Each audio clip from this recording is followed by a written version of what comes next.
नमस्कार, स्वागत है आप सभी का। मेरा नाम है राजीव द्विवेदी और आज हम एक ऐसी किताब के सफ़र पर निकलने वाले हैं जिसने लाखों लोगों के सोचने और बिहेव करने के तरीके को बदल दिया है। ये बुक है चार्ल्स डही की best seller the power of habit. हमारा जीवन आदतों से, हैबिट से भरा हुआ है। आप सुबह कैसे उठते हैं, ब्रेकफास्ट में क्या खाते हैं, गाड़ी कैसे चलाते हैं, इन सब में 40% से ज़्यादा काम हम हैबिट्स के सहारे करते हैं। मीन्स हम हैबिचुअल होते हैं उन कामों को करने के लिए। पर क्या आप जानते हैं कि हैबिट्स कैसे काम करती हैं? और क्या आप जानते हैं कि आप पूरी हैबिट्स को बदल कर अपनी पूरी लाइफ बदल सकते हैं? आज हम हैबिट्स के साइंस को समझेंगे, सीखेंगे कि कैसे दुनिया की सबसे सक्सेसफुल कंपनीज और लोग हैबिट्स का यूज़ करते हैं। और सबसे इम्पोर्टेंट जानेंगे कि हम अपनी आदतों को कैसे बदल सकते हैं। इस किताब का पहला और सबसे इम्पोर्टेंट पार्ट है the habit loop. Habit loop को समझना। साइंटिस्ट कहते हैं कि हमारा दिमाग पैटर्न बनाने की कोशिश करता है अपनी एनर्जी बचाने के लिए। इसलिए जब हम कोई भी काम बार बार करते हैं तो हमारा दिमाग उस प्रोसेस को ऑटो पायलट मोड पर डाल देता है। ये 3 स्टेप का प्रोसेस है, जिसमें पहला स्टेप है क्यू यानी संकेत। ये शुरू होता है, लूप शुरू होता है एक संकेत से, क्यू से, या समझिए ट्रिगर से। क्यों? वह ट्रिगर है जो आपके दिमाग को बताता है कि अब ऑटो पायलट पर जाने और किसी खास आदत का इस्तेमाल करने का समय आ गया है। फॉर एग्जाम्पल, मान लीजिए आप शाम को घर आते ही सीधे टीवी ऑन कर देते हैं। इस आदत के लिए ट्रिगर क्या हो सकता है? हो सकता है जैसे ही आप घर में आए और आप सोफे पे बैठें तो आप टीवी ऑन करते हो, तो आप जैसे ही सोफे में बैठेंगे आपको लगेगा अब मुझे टीवी ऑन कर देना चाहिए। या फिर ये भी हो सकता है कि शाम को 7 बजे ही आपके दिमाग में चलने लगता है कि अब मुझे बैठ के टीवी देखना चाहिए और आप टीवी ऑन कर देते हैं। या फिर एक इमोशनल स्टेट ऐसी भी हो सकती है कि आप जैसे ही ऑफिस से काम के बाद आते हैं तो थकावट या बोरियत के स्टेज में आप सोफे पे बैठ के पहला काम ये करते हैं कि आप टीवी ऑन कर देते हैं। या फिर ये भी हो सकता है कि फैमिली के बाकी लोगों को टीवी देखते हुए जैसे ही आप देखते हैं तो आपको भी लगता है कि चलो मैं भी बैठ के टीवी देख लेता हूँ। या फिर ऐसा भी हो सकता है कि आप जैसे ही अपने घर का दरवाजा खोलकर जूते उतार कर फ्री होते हैं तो आपको लगता है अब मुझे सोफे में बैठ के टीवी के सामने बैठ जाना चाहिए। चार्ल्स डही कहते हैं कि द हैबिट लूप का सेकंड पार्ट है रूटीन। क्यू के बाद या ट्रिगर के बाद सेकंड पार्ट है रूटीन। आपका दिमाग तुरंत रूटीन यानी उस हैबिट वाली प्रोसेस को शुरू कर देता है। रूटीन कैसा भी हो सकता है, फिजिकल हो सकता है, जैसे आप सोफे में बैठे और आपको लगे कि अब आपको सिगरेट पीना चाहिए, ये एक रूटीन है। या मेंटल हो सकता है, जैसे आप टेंशन में आने पर निगेटिव सोचने लगते हैं। बहुत सारे लोगों को ये प्रॉब्लम रहती है। या फिर इमोशनल हो सकता है, जैसे किसी बहुत बहस के बाद आप चुप हो जाते हैं।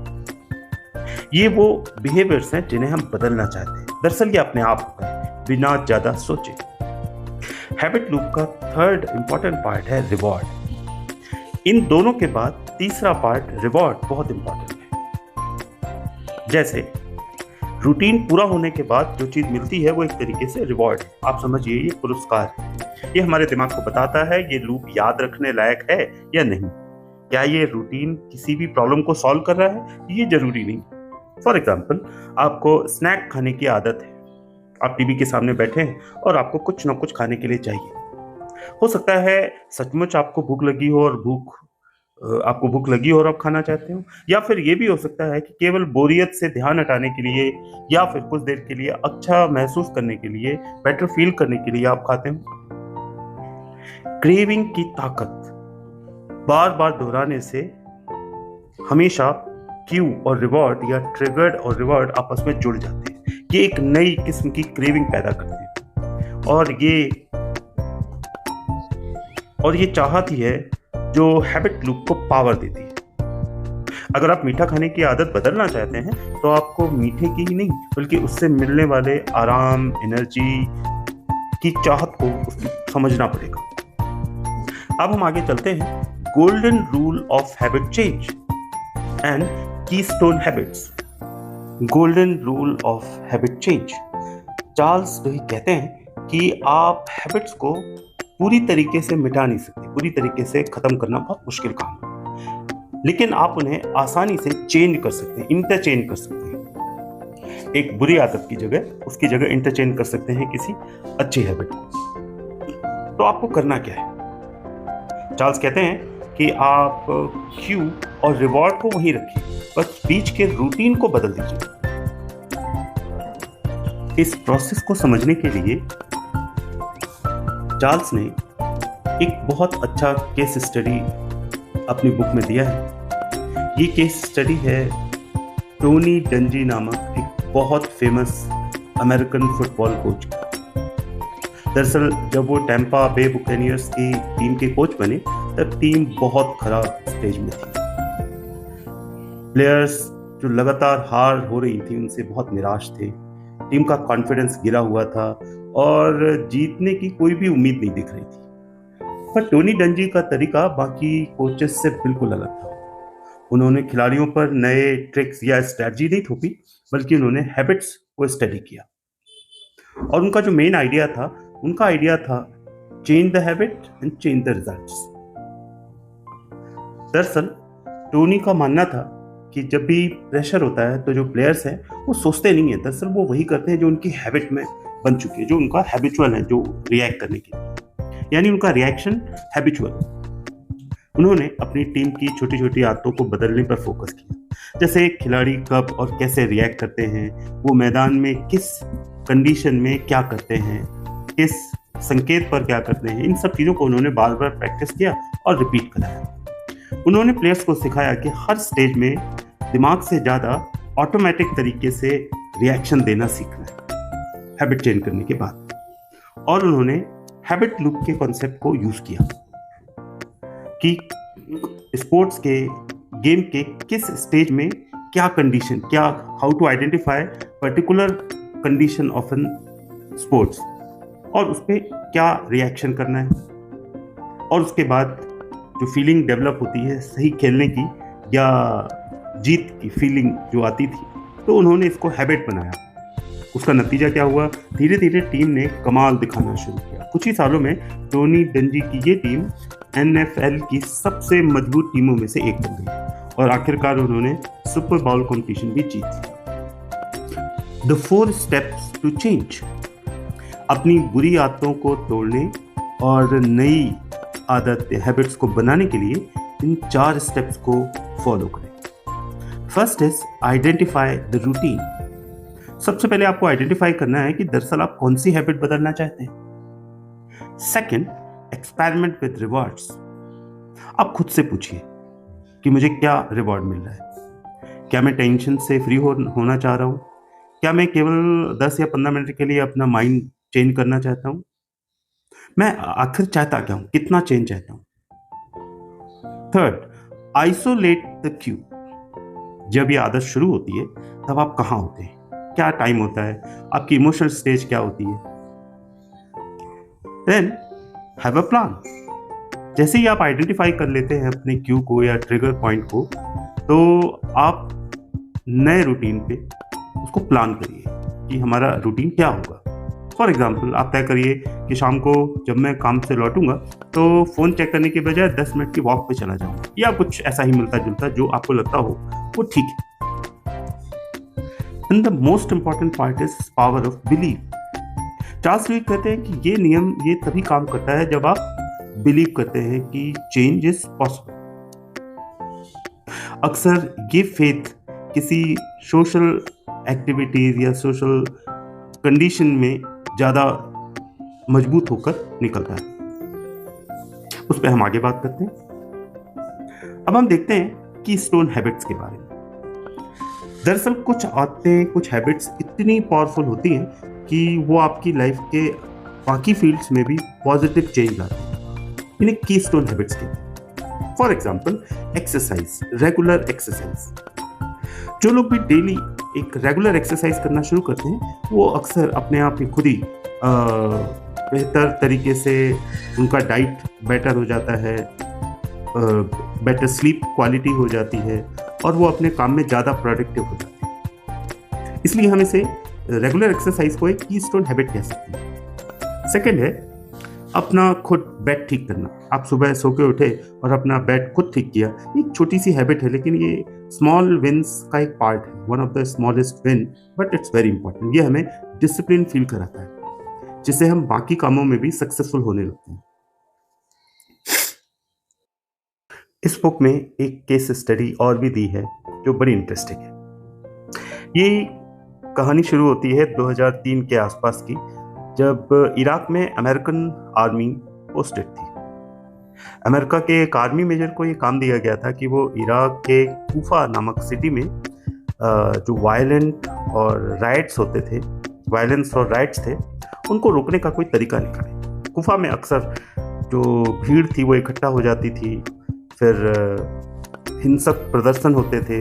पहले लोग इकट्ठा होते थे, फिर नारे लगाते, फिर गुस्सा बढ़ता और फाइनली रायट हो जाता और बहुत से लोग मारे जाते उस दंगे में। ये प्रोसेस लगातार चल रहा था। जिस मेजर को ये रिस्पॉन्सिबिलिटी दी गई थी, तो उसने बजाय पुरानी ट्रेडिशनल तरीके होते हैं आर्मी के, उनकी बजाय उसने हैबिट्स को आइडेंटिफाई करने का सोचा और मेजर ने समझने की कोशिश की कि आखिर ये हैबिट लूप है क्या। तो उसने इस हैबिट लूप को रीड किया। उसने देखा कि पहला ट्रिगर है कि शाम के टाइम में लोग मस्जिद के आसपास इकट्ठा होना शुरू कर देते हैं। रूटीन था कि लोग नारे लगाते हैं और धीरे धीरे उस भाषण देते हैं और फिर गुस्सा बढ़ता जाता है।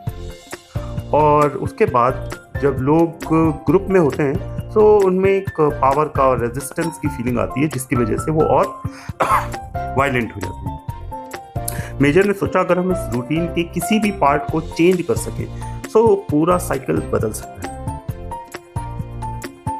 उन्होंने जो लोकल एडमिनिस्ट्रेशन है उसे बोला कि शाम के टाइम में जो मस्जिद के आसपास खाने के ठेले होते हैं या पानी बेचने वाले स्टॉल्स हैं वो हटा दो। पहले बड़ा अजीब लगा कि आखिर ये क्या सॉल्यूशन हुआ। जब भी भीड़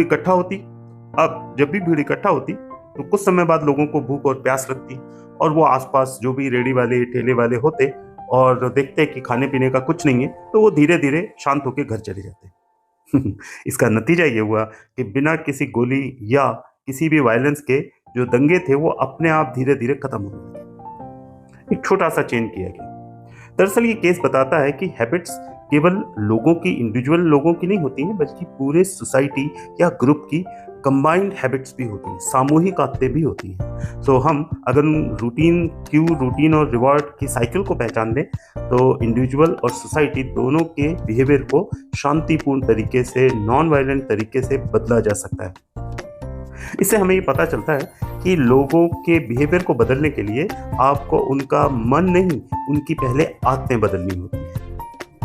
और ये इराक का केस इस बात का प्रतीक है कि सही पैटर्न को पहचान कर, आइडेंटिफाई करके बिना किसी वायलेंस या टकराव के भी बड़ा चेंज लाया जा सकता है। इस बुक में चार्ल्स डही ने एक और बहुत इंस्पायरिंग स्टोरी, एक एग्जाम्पल मेंशन किया है। It's about a lady Lisa Hatton, जो कि एक simple middle class American lady थी, एक अनऑर्गेनाइज लेडी आप कह सकते हैं, जो ऑफिस में बहुत ही अनऑर्गेनाइज थी। तो वहाँ भी उसको प्रॉब्लम रहती थी। उसकी मैरिज भी बहुत डिस्टर्ब थी, हस्बैंड वाइफ में बिल्कुल भी नहीं बनती थी। वो चेन स्मोकर थी, ड्रिंक भी करती थी, उसका वेट भी बहुत बढ़ चुका था। उसको अपने लाइफ में कोई एम नहीं दिख रहा था। वो हमेशा टेंशन में और डिप्रेशन जैसी कंडीशन में थी। और एक दिन अचानक उसकी लाइफ में एक बहुत अलग हादसा हो गया। एक दिन अचानक शाम के टाइम पे उसके हस्बैंड ने उससे बोला कि ही वांट डाइवर्स, और वो उसके लिए बहुत सरप्राइजिंग था, बहुत अजीब था। उसको कुछ भी समझ में नहीं आया कि मैं क्या करूं। लेकिन उसने कुछ भी और सोचने के बजाय, उसकी जॉब भी पहले से ही डिस्टर्ब थी, तो उसने अगले ही दिन बजाय कुछ भी करने के उसने एक टूर प्लान कर लिया इजिप्ट के लिए। उसने सोचा थोड़ा मैं चेंज करूंगी तो थोड़ा अलग बनेगा दिमाग।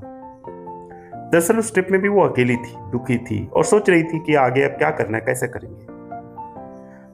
तभी क्या होता है, वो अपने होटल में, क्योंकि उसको स्मोकिंग की आदत थी, और होटल के कमरे में जब बहुत अर्ली मॉर्निंग सबसे पहले वो उठ के सिगरेट पीती थी, जैसे बहुत सारे स्मोकर्स की हैबिट होती है। तो सुबह सुबह उसको लाइट ना होने की वजह से या रोशनी कम होने की वजह से वो सिगरेट दिखी नहीं। उसने क्या किया, वो लाइटर से उसने एक चीज़ पिक की, अपने मुंह में लगाया और वो लाइटर से उसको जलाने की कोशिश करी। तो उसने 2 मिनट बाद एहसास किया कि मैं सिगरेट नहीं जला रही हूँ, उसको प्लास्टिक के इसमें लाई। उसने लाइट ऑन की और उसने देखा कि दरअसल वो पेन को स्मोक करने की कोशिश कर रही थी। उसे बहुत एम्बैरेसिंग लगा ये, और उस मोमेंट पे उसने डिसाइड कर लिया कि मैं बाकी कुछ करूँ ना करूँ, लेकिन सबसे पहले मैं स्मोकिंग की हैबिट छोड़ देना। तो एक तरीके से उसने कीस्टोन हैबिट उसने पकड़ लिया कि अब मैं स्मोकिंग तो नहीं करूँगी, बाकी कुछ भी। और उसने सोचा कि अगर एक दिन ये आदत बदल पाए तो शायद ज़िंदगी भी बदल जाए। और उसने वो एक दिन के लिए कसम खाई, वो दिन भर घूमती रही, खाना खाती रही, इधर उधर जो भी करती, लेकिन उसने स्मोकिंग नहीं। और शाम को उसे बहुत अच्छा लगा कि उसने ये काम कर दिया। और धीरे धीरे उसने देखा कि उसका जो टेंशन है उसका कम होने लगा।